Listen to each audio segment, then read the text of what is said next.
Hi. Woodgrain. It's lovely, isn't it? Woodgrain is really beautiful in printmaking, and in this series of films about multi-block printing with Woodgrain and Lino, I'm going to show you how you can bring Woodgrain into your Lino cuts. But the temptation, once you know how to do that, is just to fall in love with the Woodgrain and use it because it looks good. In this film, I'm going to show you how I've used it in some of my prints, where it has a purpose as well as just looking pretty. So the temptation, as I say, is just to use it because it's attractive, but I like it to have a function. So I'm going to start with little illustrations.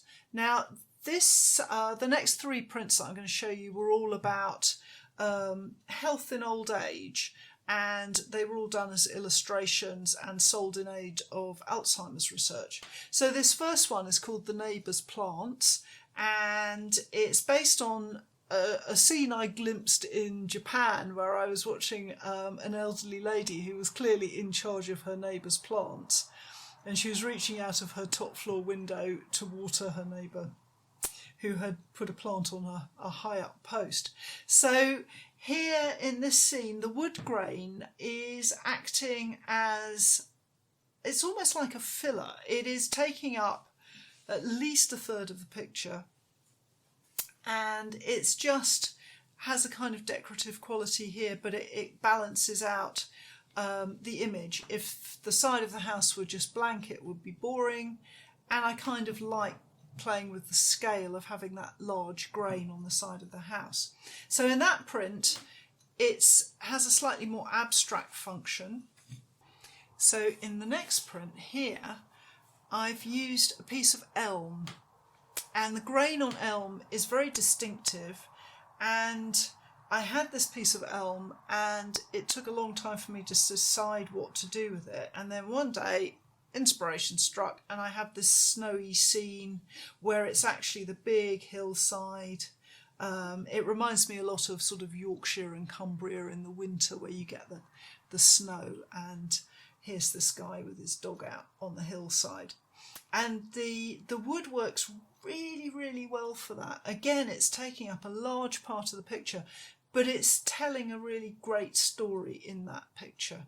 So very careful use of the grain, and I've actually cut the block running with the grain here to give the shape of that hill. So the shape of the hill is dictated by the piece of wood, not the other way around. And in this next little print, which again was on the theme of health in old age, this is called the Windfalls, and it's about healthy eating. So this lady's picking herself some apples. You can see that elm wood again that I used for the mountainside.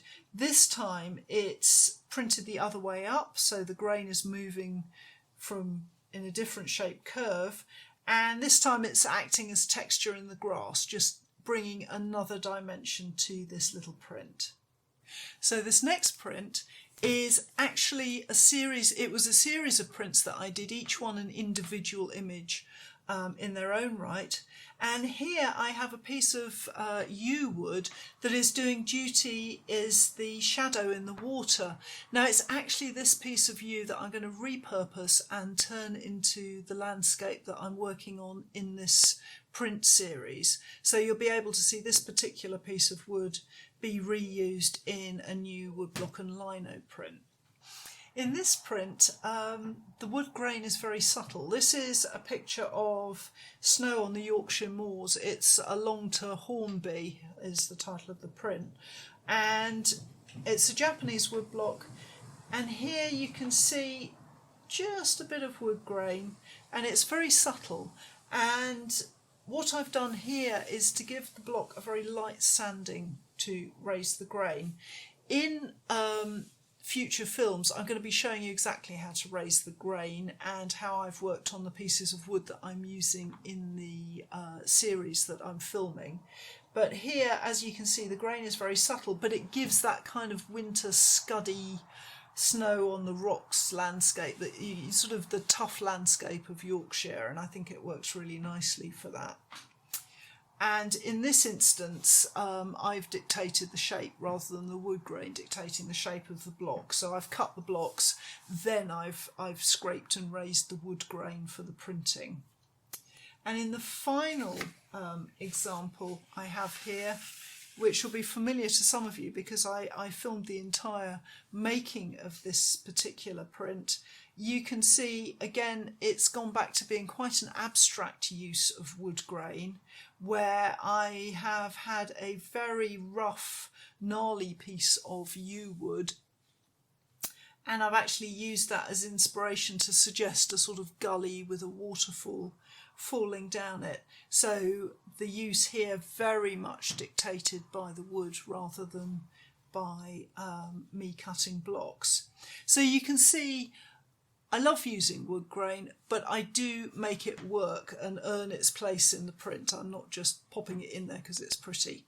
So do join me for the rest of this series, and I'll be guiding you about how to raise the grain, how to register the print so everything lines up, and I'm also going to show you how I have developed a print to make best use of that piece of yew wood that I've repurposed.